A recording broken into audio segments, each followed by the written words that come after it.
Welcome to this episode of Touchy Topics. I am so excited. Today we have Bindi Stables, a good friend of mine and an integrated health practitioner.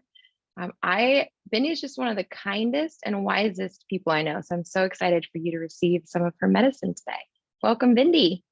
Oh, Megan, thank you so much, sweetie. I'm so happy to be here. Yeah. And we're going to go over all kinds of things in this episode, but I want to start with your story because we met for coffee a few weeks ago and you told me a little bit about where you grew up and some of the health challenges you faced, and then how you solved them from a really integrated, holistic view. So let's start there. Will you share a bit about your story? I would love to. Thanks for asking. Okay, so my story starts really early on in life, and I think it's really well suited. I'm actually here in Canada at the moment, revisiting a lot of the places and moments of kind of where this all began for me. So, my story really begins as a teenager, so many, many years ago now, where I was really sick as a child. And there was about a year span where I practically lived in hospital for about a year.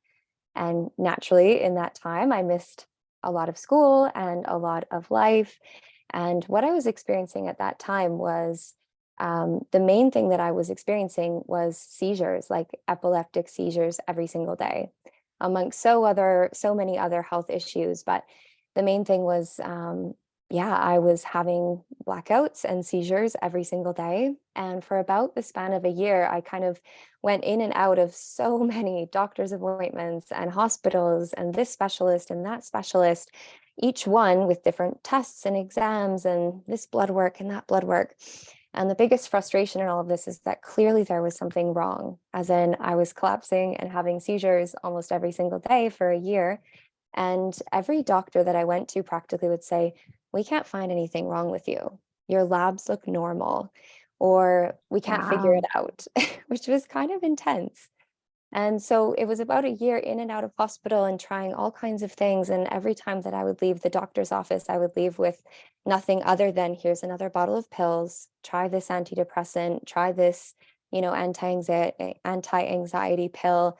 And then here's another pill to counteract the side effects. And this is going to make you sleepy. So here's something to keep you awake." And after several months of this, or I guess almost a year of this, I had a moment of clarity where I remember saying to my mom, and I was very young at the time, I remember saying to her, like, I would rather have seizures and feel semi normal than be on all of these drugs and all of these medications, as I was at a point where I was literally sleeping like 21 hours a day just from the medications. So it was not comfortable. It wasn't a nice life at that point. And the blessing in all of this for me was really this moment of clarity. And I remember sitting in the living room with my mom and telling her with such intuition, such clarity from such a young age that, like, this path, this allopathic Western way of medicine just wasn't working for me. And fortunately, she could see that as well. And she was very supportive. I told her, "I'm not going to take these drugs anymore. I'd rather have seizures and feel a little bit normal and have like somewhat of a personality and be able to like at least stay awake for the day and just see what happens." Now, I come from rural Alberta. I am currently in a town of 6,000 people, and the concept of natural medicine or mind body connection, or a lot of the things, Megan, that you and I is just like our common language in Bali and things that is like widely known, is not a thing here in the slightest. And so I had no idea what my alternative was. And I remember at 12 or 13 going to the library with my mom and pulling at all these naturopathic medicine textbooks and You Can Heal Your Life by Louise Hay and understanding the mind body connection. And the blessing in this was really that within a month of deep dive into naturopathic medicine, herbalism, understanding the mind body connection through meditative and yogic practices, working with energy healers that helped me understand my mind, my body more deeply, was that within a month of this, going off of the drugs, that I was totally seizure free and I felt more vibrant and more alive than ever before. And I know that this was something that could really only be achieved through this integrative and holistic approach. Wow, that is such an amazing story. Mm. it just blows my mind because it sounds like such a miracle, but it's your lived experience and it's just a different perspective than I think most of us have. How old were you when all of this was happening? Yeah, this was young. This was probably between 13 and 14. So, of course, it was quite confusing and quite scary. Of course, I didn't know at that time what was happening in my body and mind. And I remember like looking at the people around me because my seizures were so much more than just like collapse and go unconscious and like wake up a few minutes later and convulse. But I would have what Western medicine called complex partial seizures, where I was having hallucinations and I was having very interesting experiences. And I remember looking to my mom or looking to a doctor and just having so much like fear and pity and confusion reflected back in their eyes into mine. And so it's just like, it's so beautiful that, when I met this holistic approach and I met, energy healers and naturopaths that like for once could look in my eyes and say like, I see you, I get you, we've got this. It was just the most beautiful Mm. thing. So it was very young. Yeah. Wow. Wow. And what did it feel like the first time you met someone that understood what your intuition, because it was your intuition, right? That was saying like, I don't want to take all these drugs. This something is wrong with this path. I need to find a different way. What was Mm. it like the first time you met someone that validated that? Oh, so much hope. So much of the shame was removed. I know for me, and I imagine for so many other people that have ever experienced like chronic health issues or psychological health issues, neurological issues, is there's a lot of shame in it, and a lot of it is just in the misunderstanding of it and in the disempowerment of it, of going to establishments that basically say, this is you, this is who you are. First, there's so much identification with the disease, basically saying, this is who you are versus, oh, this is an experience that you're having. There's so much fear in it. And the fact that it's just kind of labeled with a stamp of like, you have epilepsy or you have this disease or disorder, and there's nothing we can do about it. And that's such a hopeless experience for people. And so to have reflected back, to me that like, oh, yeah, I get it. I hear you, and to feel really validated in my experience, and not only validated in what I was experiencing, but also to feel safe enough to share my full experience and to feel fully seen and heard in what I was going through. It felt like collaborative. And this is really what integrate as an integrative health practitioner, I really work with people on is we put things on the table and we look at things from a very holistic and integrative approach. Whereas in the allopathic, Western medicine, it was like, here's a drug, and then here's another drug to counteract the side effects of that one. And it's very limiting. So, yeah, having someone finally reflect back to me, just an understanding and an empathy and a validation was so powerful. It became something not that's who I am, but this is something that I'm experiencing. And that little bit of spaciousness between me and the thing that I was experiencing really freed me up to then empower myself to do something about what I was experiencing. Wow. Identification with the disease. That's a really powerful phrase and a way to look at it. I think. What do you often see when people become identified with a disease? Mm, it's so real.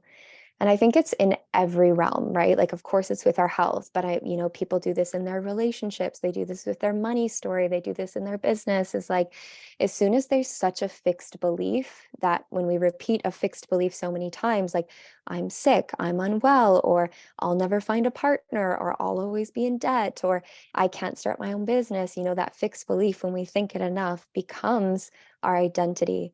And as soon as we identify with something, it becomes fixed. It's no longer this thing that we've got on the table that we can work with and relate to and interact with and do something about, but it becomes, this is just who I am. There's nothing that I can do about it. And so that identity really creates the sense of hopelessness. And it's really our hope and our faith and our imagination that really enables us to heal and change and transform, of course, in our health, but truly, in every area of our life. Wow. Yeah, that's a profound idea of like even positive identities. I think of like, oh, I'm a wife, I'm a mother, I'm you know, an herbalist. Can if Mm. they're really fixed and really identified, might create stagnation. Huh. Oh my God, I love this. And I feel like we talked about this at coffee the other day as well. Some of our like fixed identities, or I call these like identity prisons, which of course can be on both Identity sides prisons. of the Right. spectrum, right? So of course the identity of prisons of like, oh, I'm sick, or I'm not worthy, or I'll never find a partner. But I think like sometimes in cases of people like you and me, where, what I know about you and your story too, is there's like a lot of like the good girl identity and the perfectionist Hmm. and the high achiever and the hard worker Oh and yeah. the kind one, the caring one. And it's just as easy, to get stuck in that pattern of people pleasing, Mm, thinking that this is my identity, this is how I receive love. And if I'm not mm, the smart one or the caring one, or even, as a health practitioner, when I have a moment of getting sick or I feel under the weather, it mm. challenges my identity of, oh, I'm a healthy person. I'm like, wait, if I'm not the healthy Ah. person, how am I qualified to help people with their health? Or like, the relationship coach that like Mm, argues with her partner and mhm. has a fight. You're like, oh my God, Totally. who am I if I'm not this person that has it all together? So I'm so with Yeah. you. Identity prisons on both sides. Wow. Identity prisons. I love that because Mm. then it does, yeah, it limits the possibilities. And you were saying like possibilities and hope is what's healing. Mm. I also have this sense, tell me if this is right or not, but when things stagnate, like in our bodies physically or emotionally, then that's when challenges happen. Like we're meant to be more fluid. Mm. Has that been your experience? I could not agree more. And I think, especially as people in women's bodies, where we are cyclical and we are different every single day. Of course, like my perspective coming from an integrative health and Ayurvedic and functional medicine approach is health is really a state of balance. Balance does not Mm, mean being the same all the time. It means being flexible. It's meaning having the capacity to go through hardship, go through stress, go through challenges, and return to homeostasis, and having the tools to keep us returning into that state. So I totally agree. I don't think that there is like a one size fits all, or that we're meant to be the same every single day. But especially as women, we are in flux and we are meant to change. And I feel, working from kind of an integrative health approach, of course, we work with the physical, we work with the biology. I have a lot of women that come to me with hormonal issues, and that's showing up in their menstrual cycle or with their fertility, or women with digestive issues. And so much of it is like, we can put you on the perfect protocol. You can be eating the perfect foods, you're eating all organic, you're taking your perfect supplements, you're exercising every other day, you're doing everything right. But if we're not taking care of the psychosomatic side, which is what's happening between our ears, our thoughts, our identity, our beliefs, our emotions, of course, that's going to manifest into our physical tissues, right? What doesn't get processed up here in our mind, that energy, right? Emotion, energy and motion, it's going to manifest somewhere. If we don't take care of it up here in our minds, that energy is going to go somewhere. It's going to go from the subtle into the dense and manifest, of course, as physical dis-ease, which is simply a state of imbalance. mm. Wow, cool. Let's walk through. I think it might be really interesting for people if we walk through like what's one of the most common ailments or challenges that you deal with. Maybe Mm. we focus on women because I think a lot of the listeners are women. What would you I love say? that. Yeah. Okay. So let's go with like PMS and painful Okay. periods, and like a lot of the week before the period happens, a lot of the Mm, discomfort. So breast tenderness and water retention, puffiness, like a lot of irritability, or feeling some of it that's quite natural. Just as women, we go through phases and cycles, of course, but like next level irritation and moodiness that's maybe like beyond what they really need to. I'd say that that's a big one, is like hormonal imbalances with mm. PMS. Great. Okay. So we have this woman. She has a hormonal imbalance with PMS. Mhm. Where do you go from there? Okay. So the way I always like to work with women is there's two sides to it. So the very like biology loving, science loving, nerdy part of me is like, okay, let's look at the body. So what we do is we either through a series of symptoms based assessments, we can get a really clear picture of what's happening for hormonally. Or we simply straight up lab test. And I work with functional lab tests that we can identify like what's happening on a hormonal level of what's the underlying root cause behind why she might be experiencing those symptoms to begin with. So this is one side, this is the biology side. And then there's the other side of me that's more of the medicine woman and the intuitive and the more mind body connection part of me. And that's really looking at, okay, well, what's happening beneath the surface of your body? Because oftentimes, and I know that that was the case for me, I didn't just come up with epilepsy out of the blue. There was root cause imbalances, sure, in my body that contributed to that. I would say that 90% of my symptoms were actually coming from unprocessed emotions and traumas and levels of identity that I was holding on to and, thoughts and beliefs. So also working on this side and really inquiring and creating a really safe space for the woman to feel safe and opening up and asking deeper questions and getting curious about her inner nature, beyond just what's happening in her body and seeing what might be contributing to those PMS. Is she disconnected from her feminine nature and the nature that's alive within her and her feminine cycles? Is she in this really masculine way of living that's constantly doing and forcing and hustling and, making things happen versus, being in her more feminine, which of course will manifest as imbalances in her most feminine part of her flow, her natural cycle. So really getting curious on these, what were the past experiences that, made her feel so disconnected from her body? Is she holding on to shame, in her womb space, or what past experiences might be living on inside of her body? And how can we address it from the mind and the emotion side as well as the physiology side? Wow. Yeah, I love that. I just love the integration of both. So, kind of the more science, maybe more masculine side, and then the intuitive, emotional, maybe more feminine, if those words resonate, and Mm, how you in your practice bring both together so you get a whole picture of this person. yeah, And that's exactly. it strikes me that it requires a lot more patience and curiosity and compassion than allopathic medicine. Mm, you're Would you so say right. that's true? Yeah, 100%. It's not for the impatient. And of course, like Western medicine has its place. Like I always say to people, if I break a leg or I'm having a heart attack, don't bring me to the naturopath. Don't come to me if you have an injury or something. Go to the doctor. Mm, That's where Western medicine and allopathic medicine, they have their mm, place.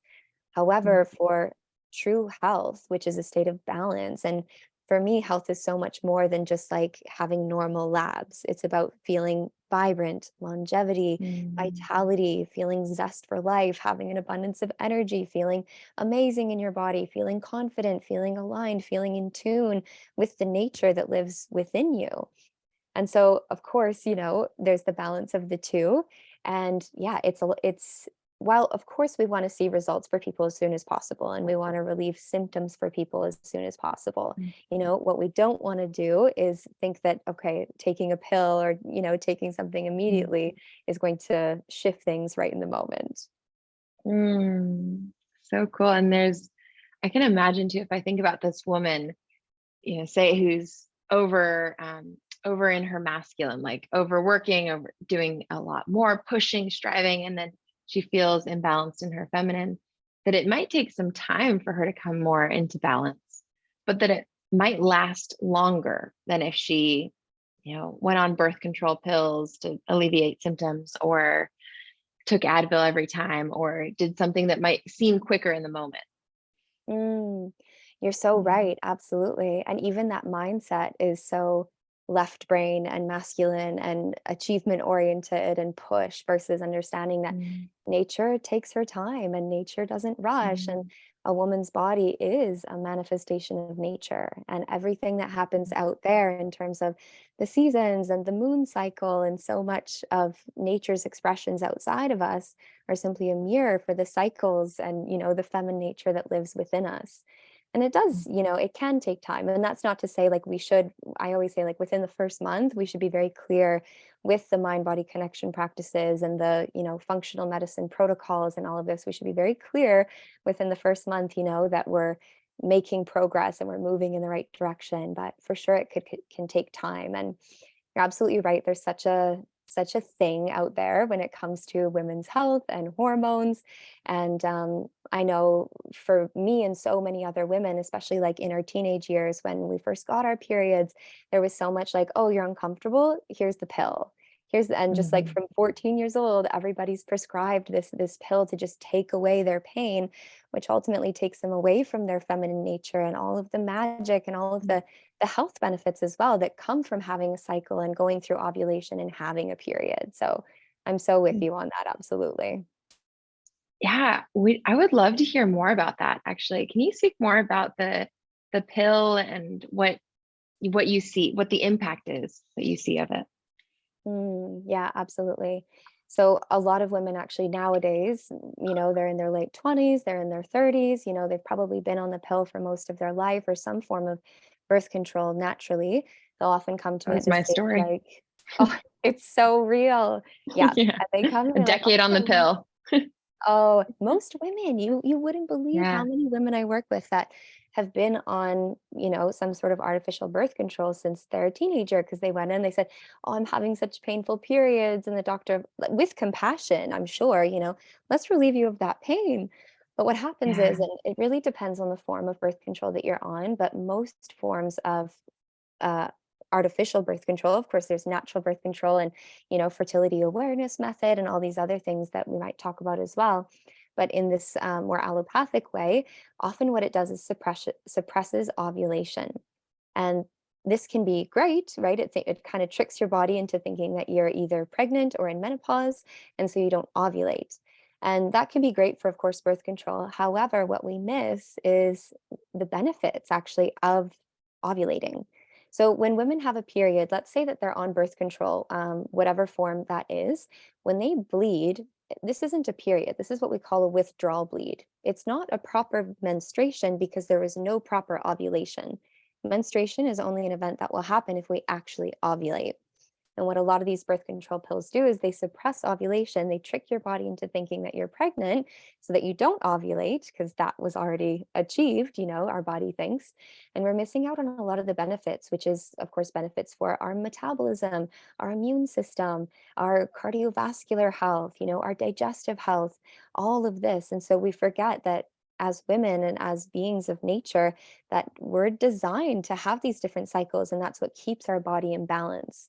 In the functional medicine world, we have something called the fifth vital sign. So when we're assessing someone, of course, we're asking questions like, how's your sleep? How's your digestion? How are your bowel movements? Like all of these things are windows into someone's state of health, their current state of balance or imbalance.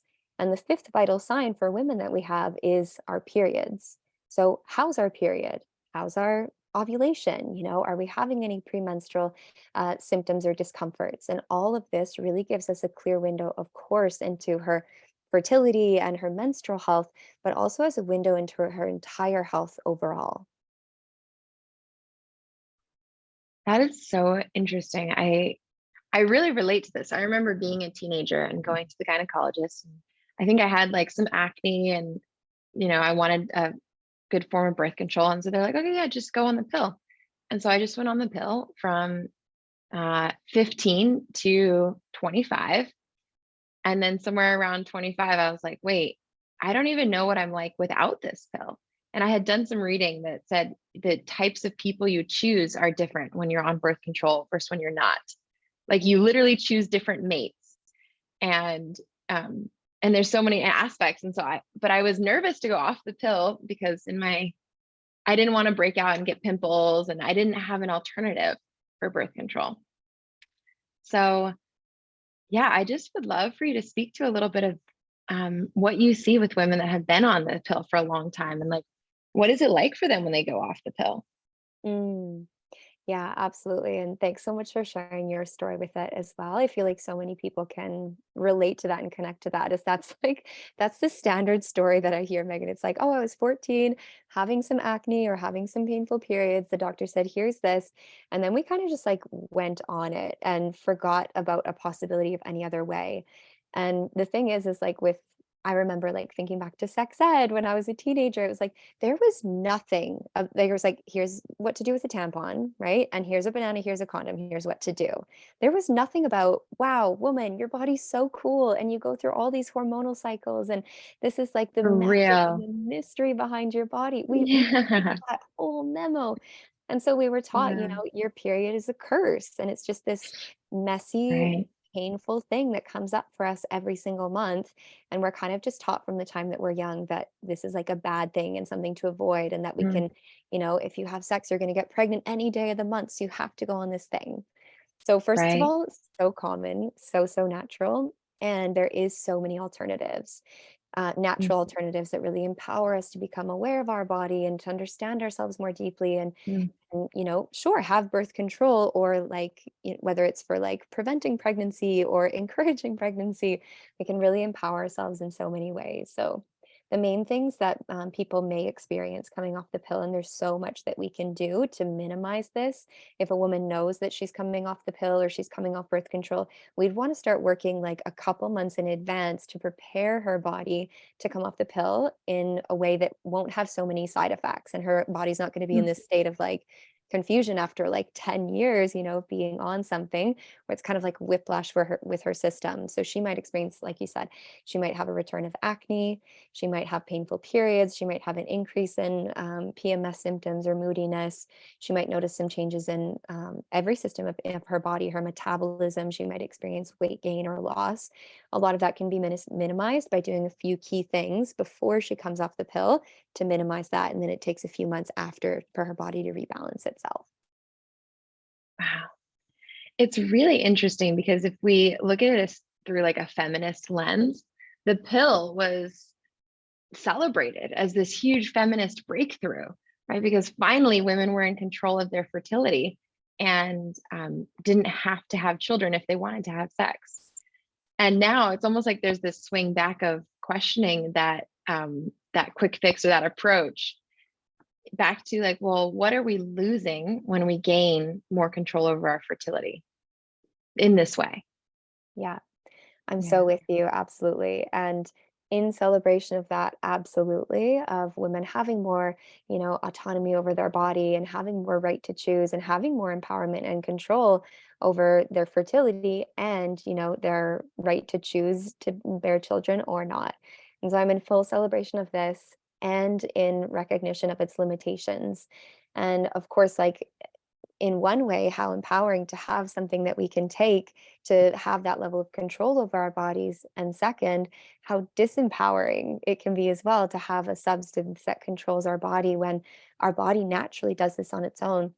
And the truth is, and I think what a lot of us don't realize is that we can really only get pregnant maximum 6 days out of the month. So That blew my mind. I read that like maybe 4 or 5 years ago. So I was like mm, late 20s when I learned that. I thought I thought it was more like unlikely to get pregnant, but you could get pregnant anytime, anywhere.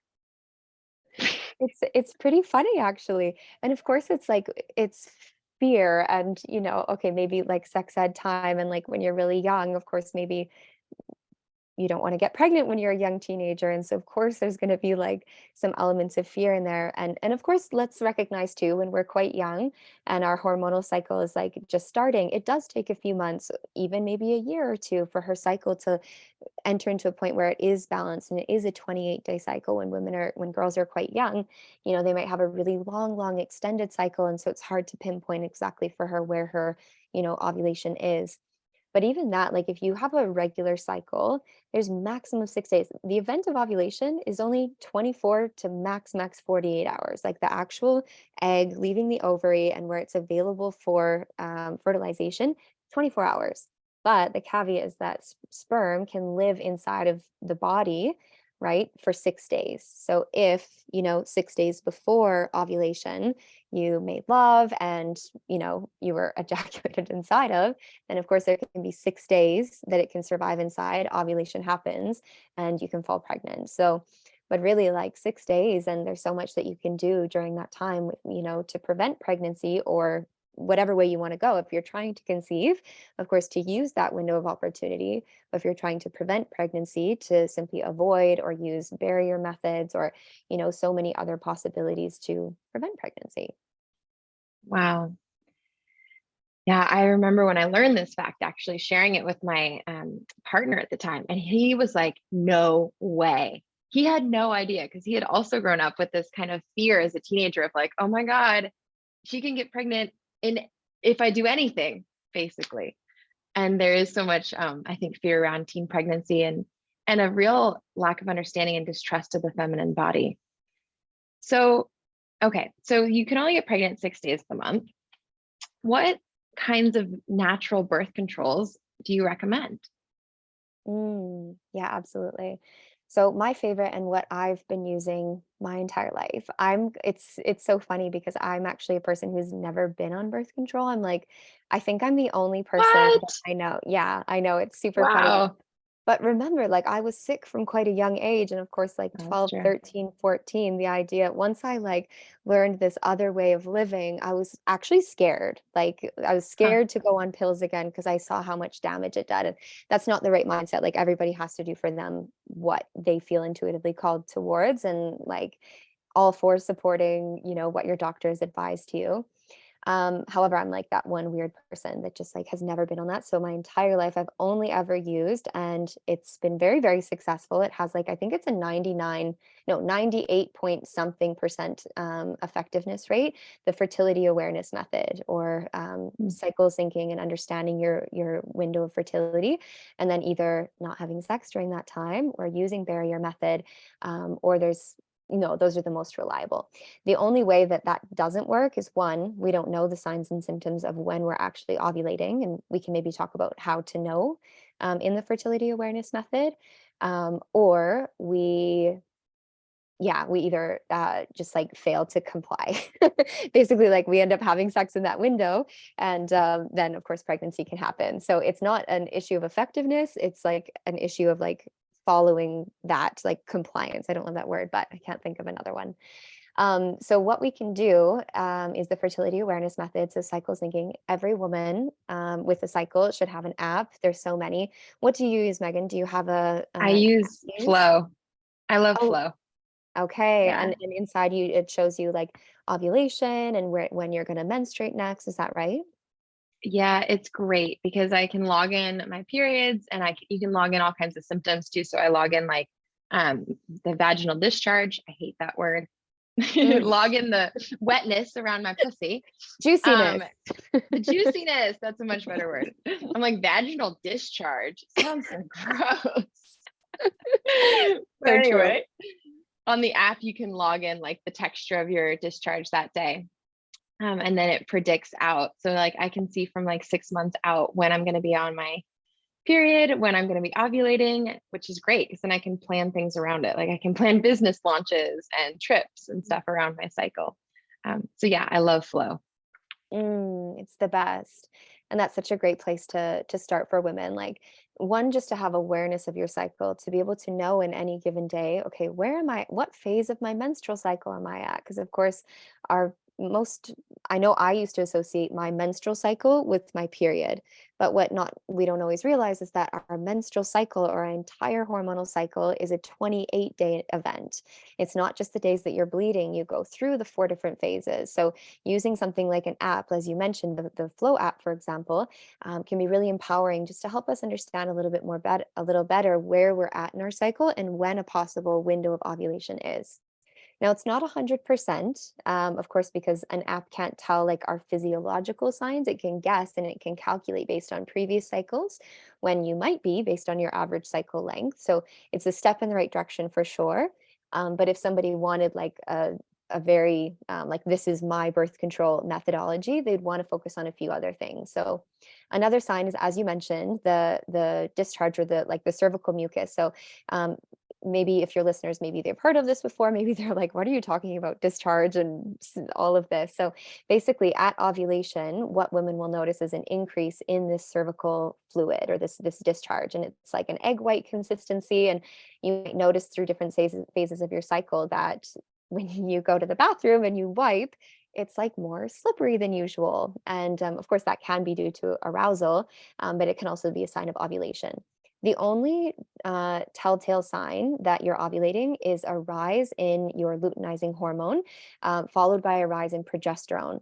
So the only two ways that we can tell that is number one, if we're checking our basal body temperature throughout our entire cycle. The day of ovulation is the first day that our body temperature will rise, and our body temperature will rise about zero point 0.3 degrees Celsius. I don't know what that is in Fahrenheit. We'd have to look that up. but it's a slight increase there, and it will remain elevated until we bleed. So that's a sign that we've actually ovulated.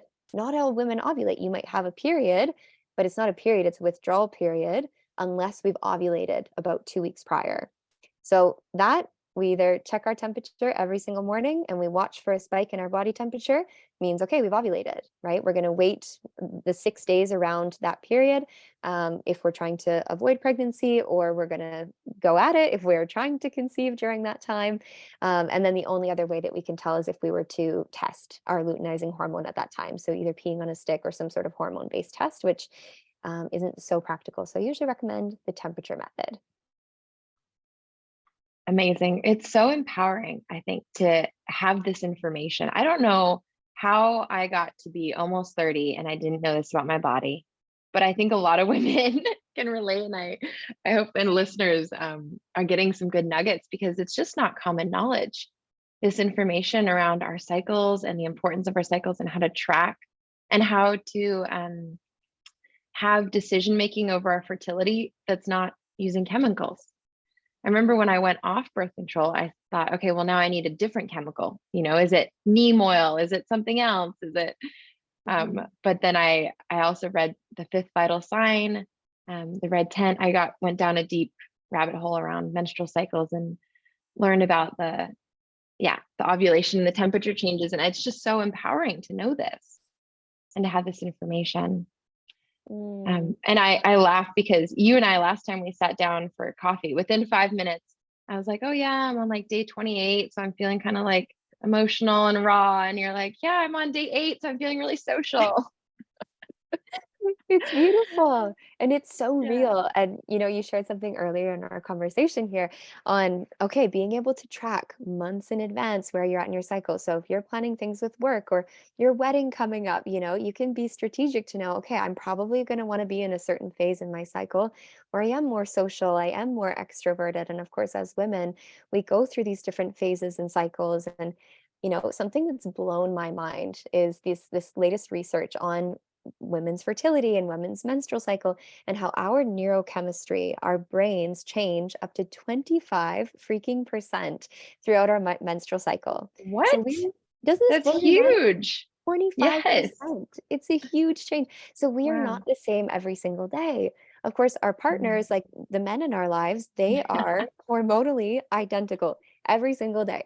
They wake up in the morning, testosterone and cortisol nice and high in the morning, their energy, their motivation, they're at their peak. And slowly throughout the day until 5, 6 o'clock, their cortisol and their testosterone wane. They might go home, they might, relax after work, whatever it is. So basically, the entire like 9 to 5 model of working is designed for the male hormonal advantage.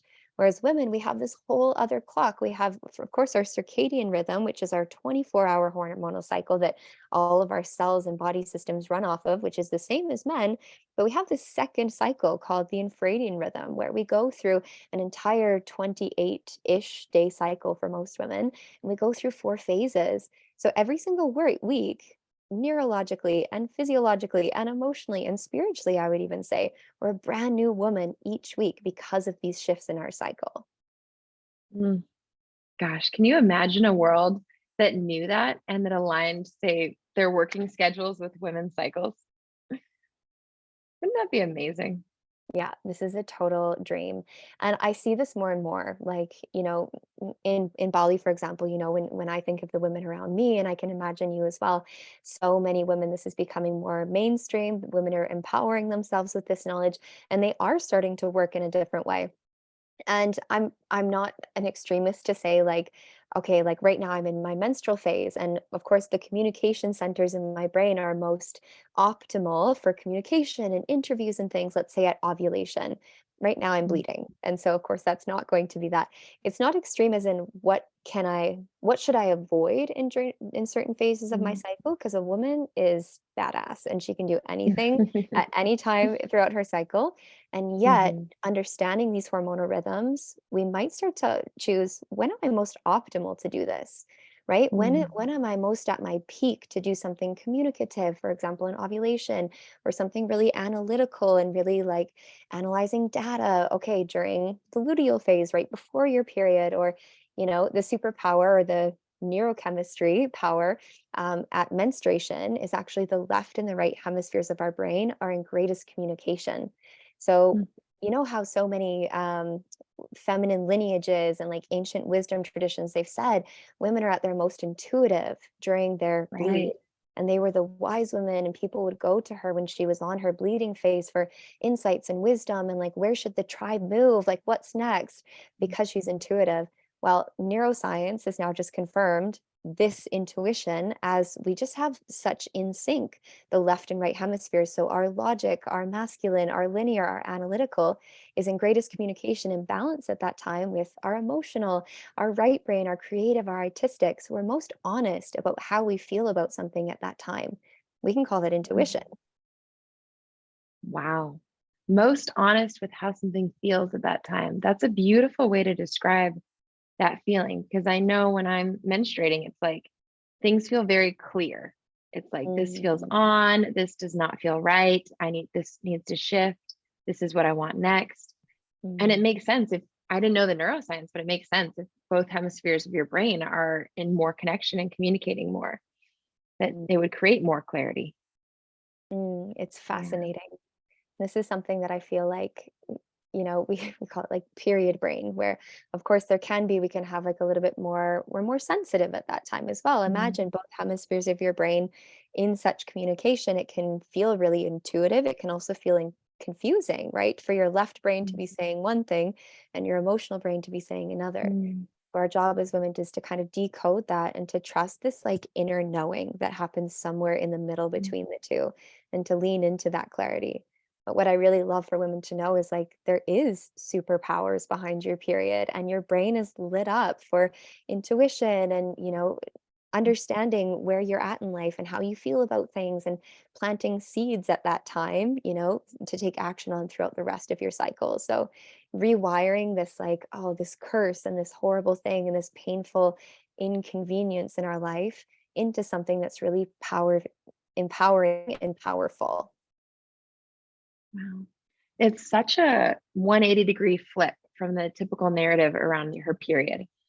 I don't know about you, but I grew up hearing things like, oh, she's bleeding. Oh, she's going to be so moody.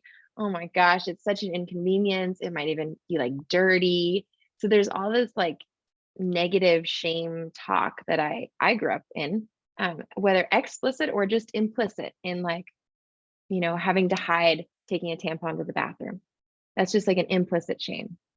And what I love about what you're explaining is it's a gift. It's a beautiful time. And there's a real reclamation and honoring her bleeding and the intuitive gifts of that time and how connected she is, both hemispheres of her brain. Yeah, it's a huge shift. Mm, yeah, I'm so with you on that.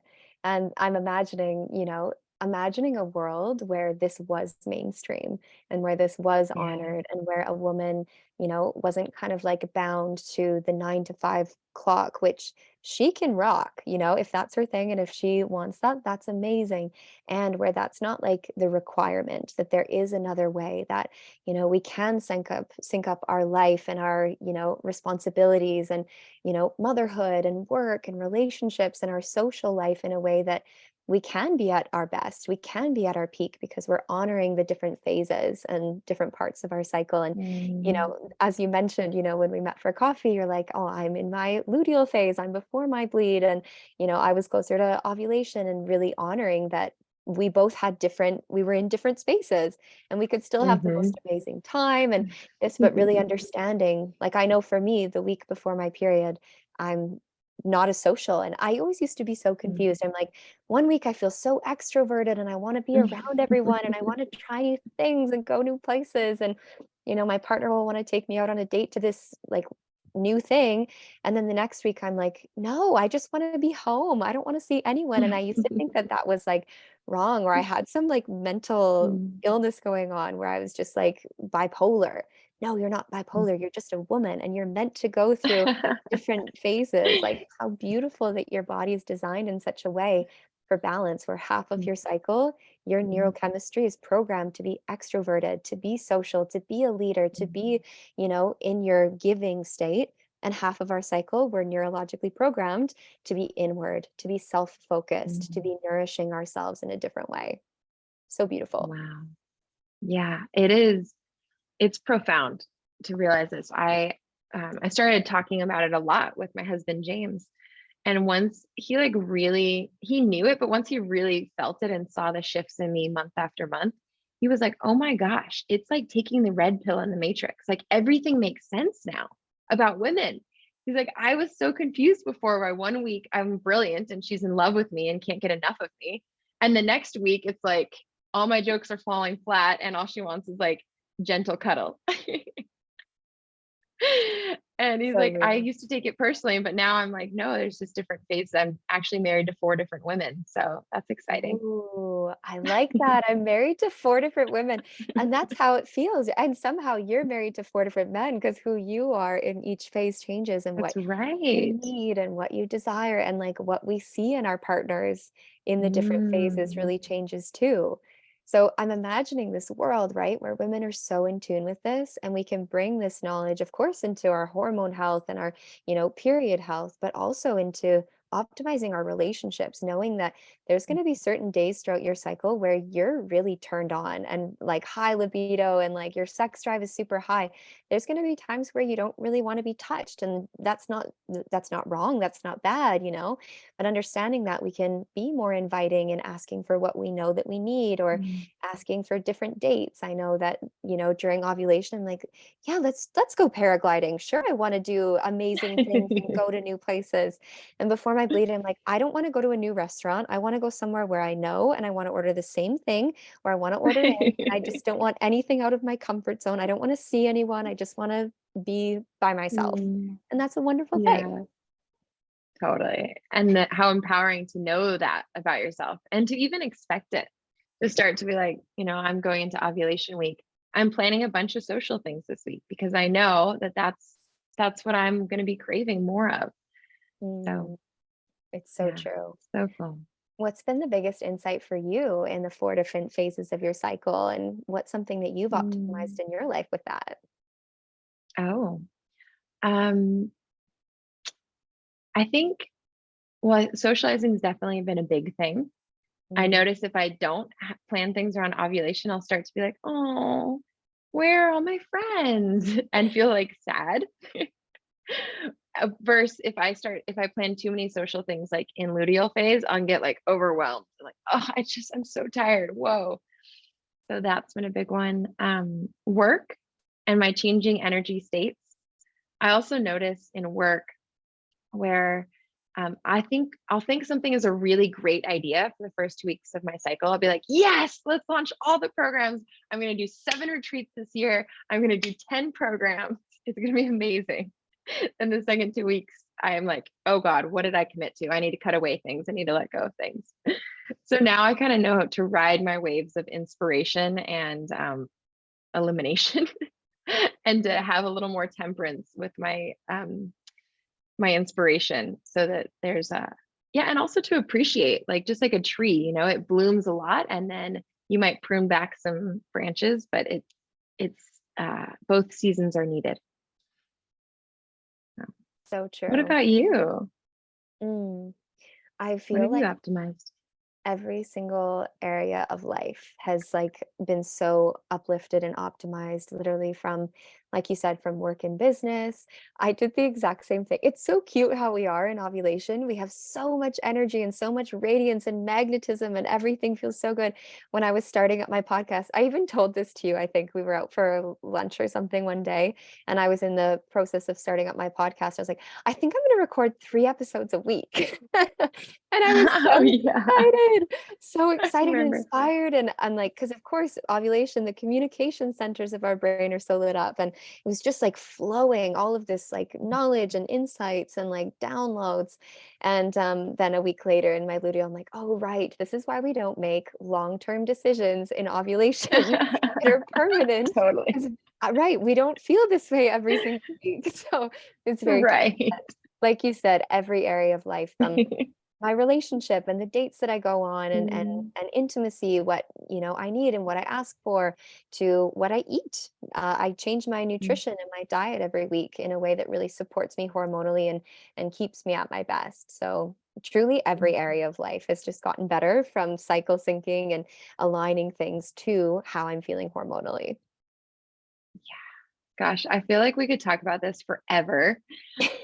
There's so much here, and it's such a radical shift. I'm so excited. I want every woman in the world to love her menstrual cycle and to know about her cycle. But I also want to hear you speak about plants because you see plants in a way that I don't think I've ever met someone else that sees plants that way. And I'm sure Mm, there are, but I just haven't met them. And um, for listeners, for you to know, Bindi and I connected recently because I'm starting to get into plants and green witch things and herbalism. And um, some of you may have seen, like, I closed down my online coaching because I want to plant seeds and spend time in my garden and learn more about nature and take care of how to take care of nature. So, all that to say, Bindi, talk to us about plants. How do you see plants? mm. I love plants. Plants are a wonderful thing. Mhm. And in, of course, my practice as an integrative health practitioner, there's many modalities that I work with under that, from functional medicine and in orthomolecular medicine, Ayurvedic medicine.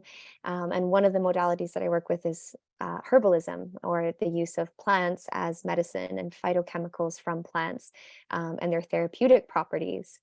So, of course, the left brain part of me and how I studied herbalism in the West and from an integrative health perspective was very textbook and very, this plant has this phytochemical and it's for this thing, very linear and logical. However, my Ayurvedic background, where I studied Ayurveda, Ayurveda is an ancient, it's the oldest medical science known to humankind. It goes back 5,000 years and beyond. And I studied that in India for several years. And my teacher, my beautiful teacher, we used no textbooks. I had notebooks and notebooks and notebooks full of jotting things down and studying and learning. But she said, the best way to learn medicine and to learn plants is to go out in nature, sit your butt down, meditate, be silent, and to sit with the plants and to learn from them and talk to them and experience them and touch them and feel them and start to learn their energy.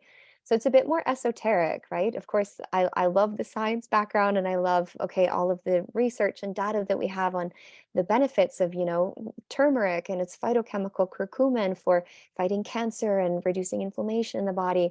However, nothing beats going and sitting in a garden and closing your eyes and feeling the energy and the presence of the plants and talking to them and interacting with them and simply being with them. And this is something I'm sure you too, Megan, with your amazing garden and all that you're growing and all that you're learning through that, is you start to know the plants at a deeper level. And when you watch them grow and how they bloom and how the seasons that they go through, you learn so much about their energy or their personality almost even. And you can make up, you can experience so many insights on what that medicine, that plant is for, and how you can use it for your own health and healing. This approach blew my mind. This is the thing I'd never heard people talk about because I'd always heard plants as like something to control or manage, take the weeds out, trim the branches off, give it some fertilizer, and then pick its fruit when it's done, right? It's like it's an object to manage. Versus the way you're talking about plants is like interacting with it as a sentient being almost, like it has a personality and an energy and a type. And it's been really interesting for me to hear and listen the way you talk about it. Like you described the passion fruit as she's playful, Mm, right? yeah, I feel that so Yeah. much. And when you do interact with them, you start to feel these personalities come through of these plants as being their own.